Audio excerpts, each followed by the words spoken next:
Nesta edição da revista Unesp Ciência você confere. What are we gonna do? It's a question of how serious you are about seeing justice done. Don't do this. You'll regret it. Tem muito risco ocupacional. O que é o risco ocupacional? É aquelas pessoas que trabalham com agrotóxicos, trabalham expostos a metais, por exemplo, né, e se intoxicam com aquilo do qual eles trabalham. O Cevap hoje já tem 2 produtos, né, que conseguiram transpor esse gap, né, entre a pesquisa básica e a pesquisa aplicada.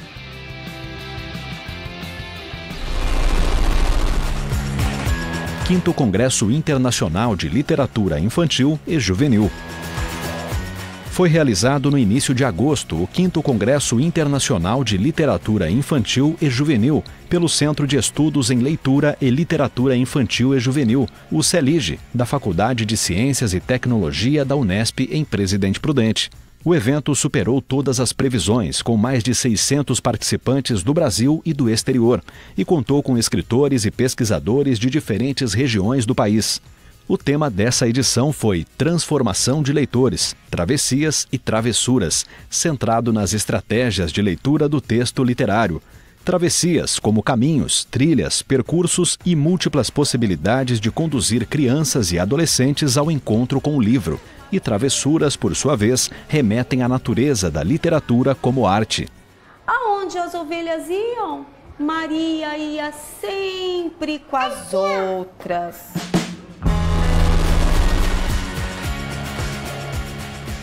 A melancolia foi descrita pela primeira vez pelo filósofo Hipócrates como um transtorno do humor associado a um mal físico. De lá para cá, o conceito se transformou e ganhou novos sentidos à medida que a medicina se separa da filosofia. É essa linha que o pesquisador Luiz Costa Lima percorre para mapear o fenômeno da melancolia através dos séculos e construir o livro Melancolia, Literatura, um lançamento da editora Unesp. Para saber mais, acesse www.unespciencia.com.br.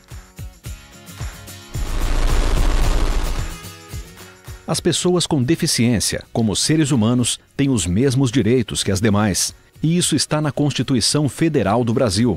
Para que haja verdadeira igualdade, o princípio da isonomia, o Estado também tem que fornecer e reconhecer os direitos especiais como acessibilidade, inclusão, garantia de trabalho e profissionalização, atendimento educacional especializado, lazer adequado às condições, de modo a eliminar ou reduzir os obstáculos que impeçam o exercício da cidadania. A Convenção Internacional sobre os Direitos da Pessoa com Deficiência é equivalente à emenda constitucional e, consequentemente, deve servir de base para a interpretação das normas de ordenamento jurídico para as pessoas com necessidades especiais. Porém, nem sempre a legalidade de algumas normas está sendo cumprida. Assim, para garantir o direito da pessoa com deficiência, é preciso implementar políticas públicas que confiram efetividade à inclusão com qualidade, tornando a sociedade mais justa e igualitária para todos. As aplicações biomédicas da membrana de látex natural têm demonstrado ser um biomaterial promissor na regeneração óssea de pacientes. Um grupo de pesquisadores de diversas universidades, como USP, Unesp, entre outras, tem produzido membranas a partir do látex extraído da seringueira Hevea brasiliensis e utilizado em próteses e enxertos médicos devido às suas características de biocompatibilidade, crescimento ósseo e estímulo natural à cicatrização pela angiogênese.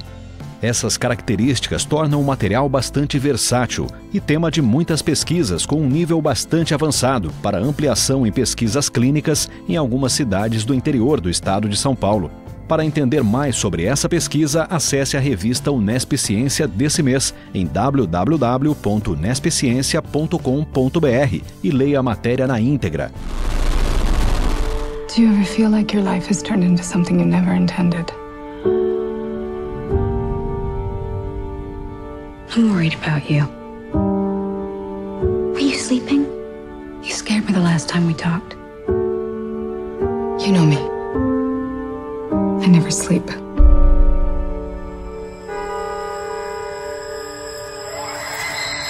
Desejos e monstros em animais noturnos. Neste mês, a revista Unesp Ciência traz 2 textos que discutem o filme Animais Noturnos, dirigido por Tom Ford. O diretor traz em sua última obra produzida para o cinema um clima de cinismo cultural e as contradições no comportamento. My ex-husband used to call me a nocturnal animal. I didn't know you had an ex-husband. I've been thinking about him a lot lately. And then recently he sent me this book that he's written. It's violent and it's sad. And he dedicated it to me. Did you love him? I did something horrible to him.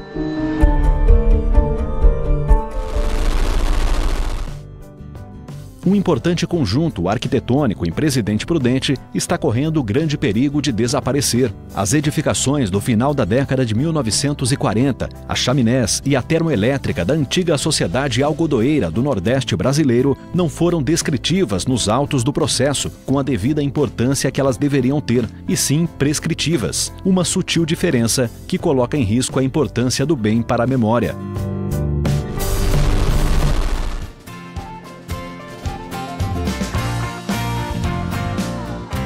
A seguir. Toda a população brasileira hoje está exposta aos agrotóxicos, no nível baixo de exposição, através da alimentação, da água, do ar respirado.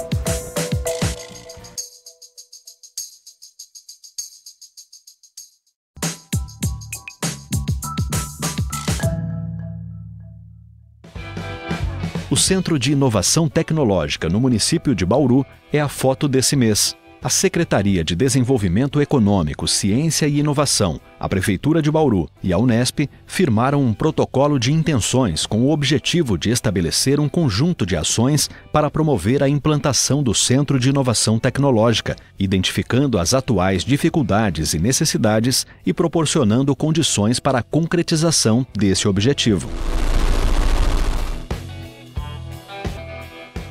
O Brasil, desde 2008, é o maior consumidor de agrotóxicos do mundo e a utilização desenfreada desse tipo de substância pode acarretar diversos problemas à saúde.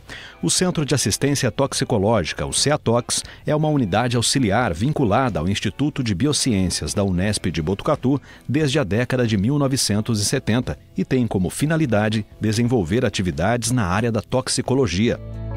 Toda a população brasileira hoje está exposta aos agrotóxicos, no nível baixo de exposição, através da alimentação, da água, do ar respirado. Tem muito risco ocupacional. O que é o risco ocupacional? É aquelas pessoas que trabalham com agrotóxicos, trabalham expostos a metais, por exemplo, né, e se intoxicam com aquilo do qual eles trabalham. Então, é exposição ocupacional.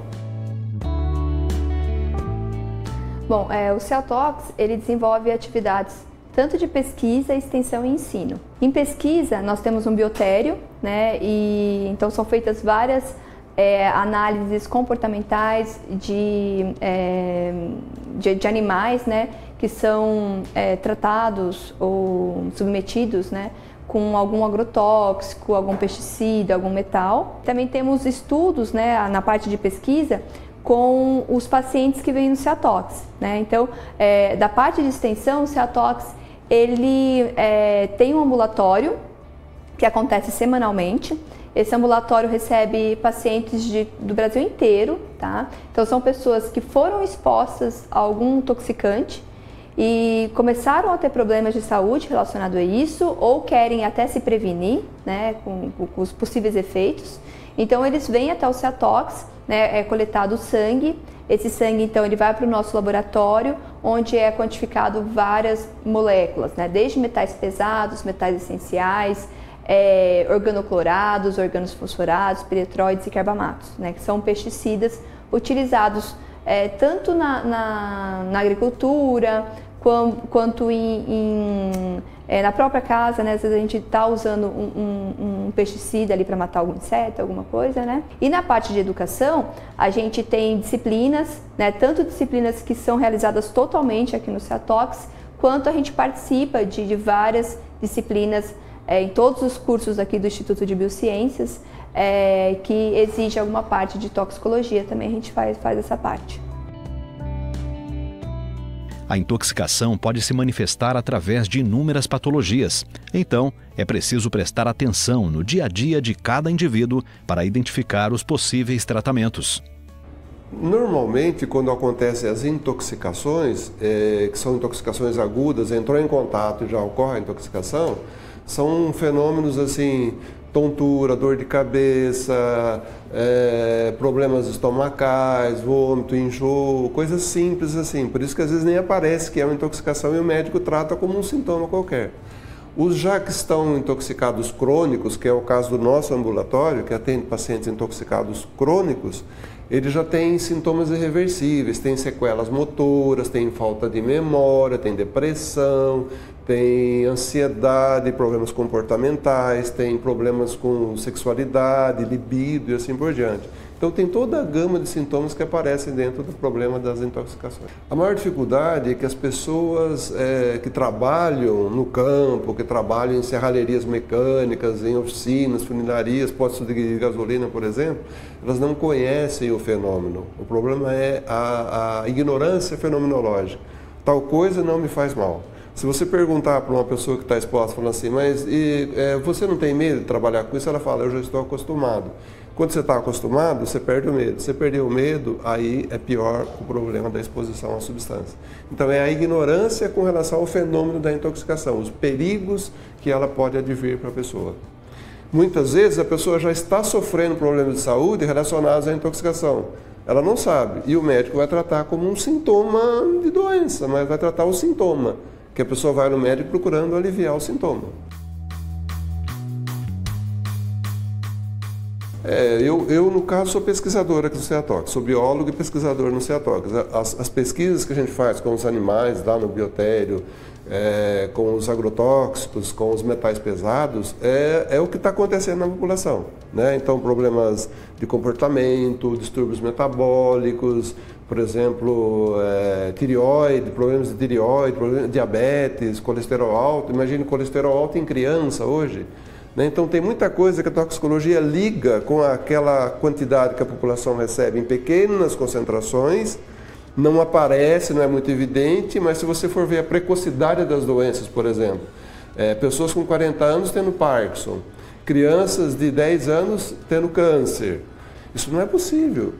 A toxicologia liga muito isso com os tóxicos ambientais, com aquilo que vem na comida, no ar, que a gente respira, na água que a gente bebe. Eu vejo assim como totalmente essencial, né? A nossa cidade, o nosso estado e o nosso país, né?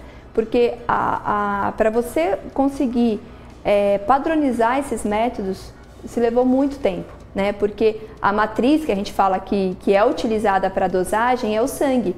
E o sangue é uma sopinha, né? Tem muitas substâncias ali. Então toda essa padronização, ela exigiu muito trabalho, né? E isso já está muito bem validado aqui.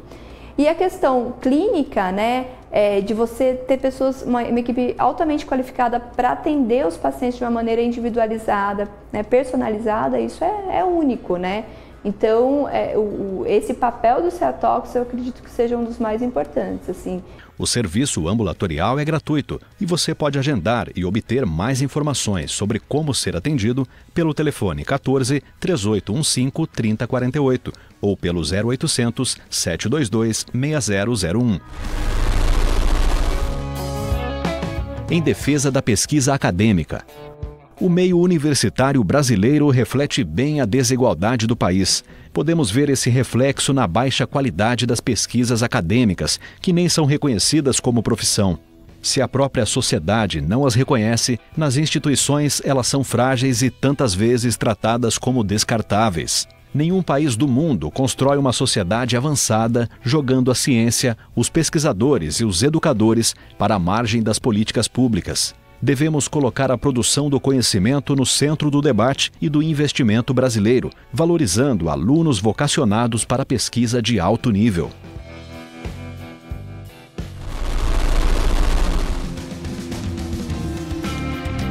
A seguir.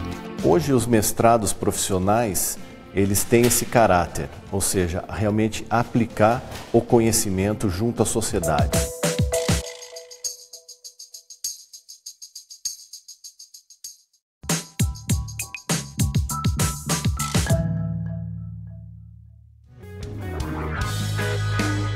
Se no passado a utilização de agrotóxicos não era nenhum problema para o controle de doenças, hoje em dia isso tem afetado muito mais do que podemos imaginar. Os fungicidas criaram o problema da seleção de indivíduos resistentes nas populações de fungos, que ainda hoje continuam a selecionar com novos e outros grupos de fungicidas sistêmicos, perdendo a eficácia no controle das doenças. Uma possível solução lançada na década de 1960 e 1970, mas ainda não colocada em prática, é a adoção do manejo integrado de doenças, visando uma produção ecologicamente correta e sustentável, que consiste no controle racional das doenças e pragas, com educação, conscientização e preocupação ambiental. Apesar de ser promissor, esse tipo de manejo esbarrou em algumas dificuldades ao longo dos anos, como falta de preparo de profissionais, custo financeiro, organizacional, monitoramento das plantações, tanto nos Estados Unidos como no Brasil. O manejo integrado constitui a base fundamental para os processos de certificação e rastreabilidade dos produtos agrícolas. Sem ele, não se tem produtos agrícolas certificados e nem rastreados. O Centro de Estudos de Venenos e Animais Peçonhentos da Unesp, o CEVAP, localizado na Unesp em Botucatu, tem como missão desenvolver a ciência translacional a partir das toxinas de micro-organismos, animais e vegetais. O CEVAP está prestes a completar seus 25 anos de fundação, focado em pesquisa de qualidade e preocupado em transformar inovações acadêmicas em serviços e produtos que tragam benefícios à comunidade. Medicina translacional ou ciência translacional é aquele tipo de ciência que a gente retira de uma maneira bem simples o conhecimento retido, adquirido dentro do meio acadêmico, do meio universitário, e aplica ele na sociedade, leva para a comunidade. De certa maneira, isso volta, todo aquele investimento realizado nas universidades públicas voltam para a comunidade. Os projetos Selantidifibrina e o soro antiapílico consolidaram definitivamente o CEVAP, tanto do ponto de vista acadêmico quanto translacional, no qual vem contribuindo de forma pioneira na área da saúde, uma vez que os produtos licenciados e registrados poderão ser distribuídos num futuro próximo à sociedade. O CEVAP hoje já tem 2 produtos, que conseguiram transpor esse gap entre a pesquisa básica e a pesquisa aplicada, que trata-se do Selantidifibrina, que é um medicamento para o tratamento de úlceras, de feridas, baseado no veneno de serpentes, e também o soro antiapílico, que é o único tratamento hoje disponível contra picadas de abelhas africanizadas. Esses estudos, tanto do selante quanto do soro, já têm 10, 15, 20 anos de existência, vários grupos de pesquisadores entrando, participando, saindo em algum momento. Toda essa expertise desse tempo culminou hoje em 2 produtos acabados que já têm autorização da Anvisa para ensaios clínicos em humanos. É nessa fase que nós estamos. Será realizado posteriormente, a partir do ano de 2018, o ensaio clínico fase 3, que é aquele último antes do registro do produto em si para poder ser comercializado. O CEVAP ainda abriga o serpentário, chamado Toca das Cobras, que tem como objetivo informar e orientar a população sobre esses animais, como dicas de prevenção e a importância ecológica e farmacológica dessas espécies. O Museu Toca das Cobras é um museu interativo com animais peçonhentos e não peçonhentos. Então a gente tem lá serpentes, aranhas, escorpiões, onde o público vai poder conhecer um pouquinho mais sobre esses animais, As informações acerca desses animais são difundidas através da sociedade. É um trabalho realmente de extensão universitária realizado pelo nosso centro. São atendidos cerca de 10 mil pessoas por ano, entre alunos de escolas, excursões marcadas e a população em geral. O nosso museu, o nosso serpentário, ele fica aberto de terça a domingo, das 9 da manhã às 5 da tarde. Hoje os mestrados profissionais, eles têm esse caráter, ou seja, realmente aplicar o conhecimento junto à sociedade. E o CEVAP hoje abriga junto com a Faculdade de Medicina, um curso de mestrado profissional em pesquisa clínica, na qual nós abrangemos desde a prospecção de uma nova molécula, uma possível molécula que torne-se um medicamento, até os seus testes em pacientes, né? Então, toda essa cadeia de produção, de prospecção, hoje é realizado dentro desse curso de pós-graduação.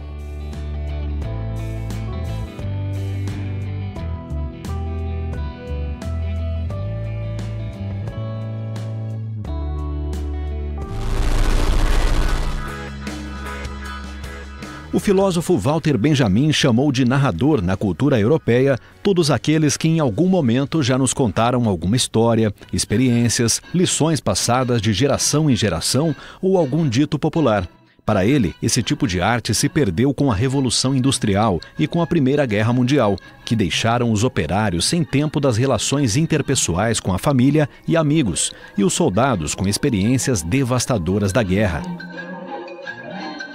Mas se pensarmos no continente africano, encontramos a mesma figura em Griot, um importante propagador do conhecimento nesta cultura e que talvez não tenha sido totalmente dissolvida pela não industrialização de grande parte do continente e a preservação de tribos totalmente desconectadas do capitalismo global.